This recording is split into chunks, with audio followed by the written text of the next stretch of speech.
지금 보시는 차트는 비트코인과 아마존 차트예요. 아마존의 경우는 이제 98년도 이후로 IT 버블이 있었죠. 그 버블로 인해서 아주 급격하게 차트가 상승하는 모습을 볼 수 있었어요. 오늘날 코인 시장에서도 여러 가지 이슈로 인해서 이런 급등을 보여줬는데, 대표적으로는 20년 이후로 NFT에 대해서 상당히 사람들이 많이 관심을 가졌었고, 비트코인도 함께 아주 큰 상승을 보여줬습니다. 그리고 지금은 이렇게 내려온 상태잖아요. 이런 매물대를 하락 돌파한 상태이기 때문에 비트코인도 버블이었던 게 아닐까, 이렇게 생각을 해볼 수 있어요. 이 IT 버블과 지금 비트코인 시장에서 닮아 있는 점이 뭐가 있냐면, 기술이 상용화되기 전에 주가가 급등하는 모습이 매우 닮아 있다는 거예요. 아마존 차트가 상승할 때 당시는 98년부터 20년 사이인데, IT 기술을 현재랑 비교해보면 터무니없이 발전하기 전인 상태였잖아요. 일상에서도 이제 막 맛보는 시기였을 뿐인데 엄청나게 주가가 급등을 했어요. 지금 비트코인도 마찬가지라는 거죠. 다양한 분들이 말씀하시기는 비트코인이라는 거는 사기다, 돈이 될 수 없다, 아무 가치가 없고 쓸모가 없다, 이런 말들이 많은데, 그 말 자체는 사실입니다.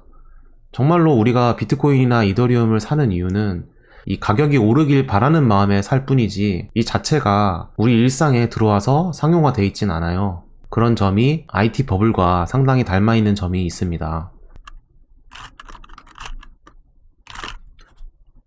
이어서 또 비슷한 점이라고 하면, 이 IT 버블, 닷컴 버블일 때는 닷컴이라는 말만 들으면 무조건 사는 그런 시대였죠. 오늘날 이 코인 시장에서도 마찬가지예요. 코인이라는 말만 들어가면 오를 걸 기대하고 사는 사람들이 상당히 많았어요. 무슨 코인이라는 말이 굉장히 많았는데, 실제로도 그런 코인들이 많이 상승도 했었죠.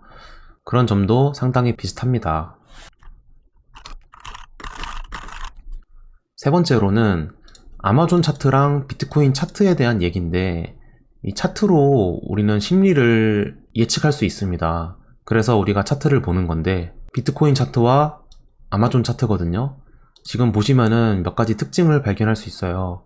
좀 첫 번째로는 이렇게 급등하는 모습이 상당히 닮아 있는 모습이 있다. 그리고 고점을 만드는 움직임에서도 특징을 볼 수 있는데, 처음 고점을 만든 후에 바로 계속 하락을 한 게 아니라 지지를 받아주고 한 번 더 올렸지만 고점을 살짝 올리고 다시 내렸어요. 그 모습은 아마존 차트에서도 상승을 했다가 지지를 받고 한 번 더 올렸지만 고점을 살짝 상승 돌파하고 내린 움직임이 흡사하다. 그리고 그 움직임에서 우리가 매물대를 나눌 수 있는데, 비트코인 차트의 경우는 이런 식으로 매물대를 나눌 수 있습니다. 아마존 차트의 경우도 이런 식으로 매물대를 나눌 수 있어요. 그러면 지금 자리가 대충 어느 정도일지를 확인해 볼 수 있거든요. 우선 여기서 상승 돌파를 했던 그런 구간에서 깬 구간이 대략 여기이지 않을까, 그렇게 확인할 수 있고, 그리고 이제 한번 급락을 보여준 후에 머물고 있는 모습은 여기가 될 수도 있고요. 아니면 이미 진행 중인 이 정도 구간일 수도 있어요. 이동평균선을 함께 보면은 이 위치에 대해서 조금 더 자세히 알아볼 수 있는데, 지수 이동평균선에 대한 저항과 그 다음에 있는 이 20 이동평균선에 대한 저항, 이 두 개를 살펴보면은 계속 20선을 넘지 못하거든요. 그리고 첫 번째로 바닥인 것처럼 만드는 자리에서 급등을 보여주면서 20선을 상승 돌파했어요. 아직은 그런 모습이 나오지 않았기 때문에 계속 하락할 가능성이 높고, 그 하락이 상승하기 전에 중요했던 지지선에서 한번 가격이 멎을 가능성이 있겠죠. 그 가격을 저는 12,100달러로 설정하고 있습니다. 그래서 만약에 그 가격에 도달을 한다면 그때는 시장 참여자들이 놀랄만한 상승을 보여줄 걸로 예상하고 있어요.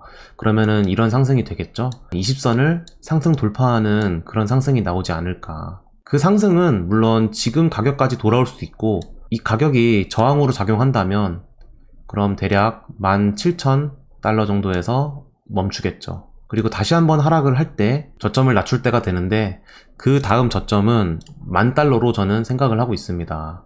이 10,000달러는 지난 시장에서 굉장히 중요한 저항선이었거든요. 이 10,000달러는 심리적으로도 굉장히 큰 저항선이었기 때문에 이렇게 저항을 많이 받는 모습을 보여줬습니다. 그래서 10,000달러가 된 후에 비로소 다시 큰 반등이 나온다면, 그러면 이때부터는 이제 바닥이 나왔을 가능성에 따라서 이런 식으로 조금씩 상승을 하지 않을까. 기간적으로 보면은 상당히 많은 시간이 필요할 거예요. 대략 예상하기로는 지금부터 2, 3년은 필요하겠죠. 2, 3년 후에는 30,000달러에 도달할 수 있을지 모르지만 일단 지금 추세는 계속 하락 추세를 보여주고 있습니다. 지금까지 너무 부정적인 말만 한 것 같은데, 우리가 이런 고통을 겪고 이겨낸다면 그 다음에는 꽃길이 보여요. 이렇게 아마존 차트를 보시면, 물론 우리가 지금 인터넷을 활용하고 이런 IT 기술의 발전을 우리가 알고 있기 때문에 이런 상승이 충분히 이해가 될 겁니다. 그렇다면 이 암호화폐의 경우는 어떻게 될까? 제 개인적인 생각으로는 블록체인 기술도 굉장히 유용하다고 생각을 합니다. 가장 메리트 있는 점은 데이터 자체를 신뢰 있게 활용할 수 있다는 거예요. 예를 들어 게임에서 확률에 대한 아이템이라든가 이런 경우에도 확률이 어떻게 코딩되어 있는지 일반인은 알 수 없기 때문에 기업이 말하는 대로 믿을 수밖에 없거든요. 근데 블록체인의 경우는 공개될 수 있는 기술로 시스템을 유지할 수 있기 때문에 누구나 믿을 수 있게끔 인프라를 구축할 수 있다는 게 굉장히 큰 장점이라고 생각을 해요. 그래서 지금은 여전히 기술 발전의 단계이기 때문에 시간이 많이 필요하겠지만, 이런 버블도 겪고 이걸 이겨낸다면 나중에는 큰 상승을 기대할 수 있는 시대가 오지 않을까 싶습니다.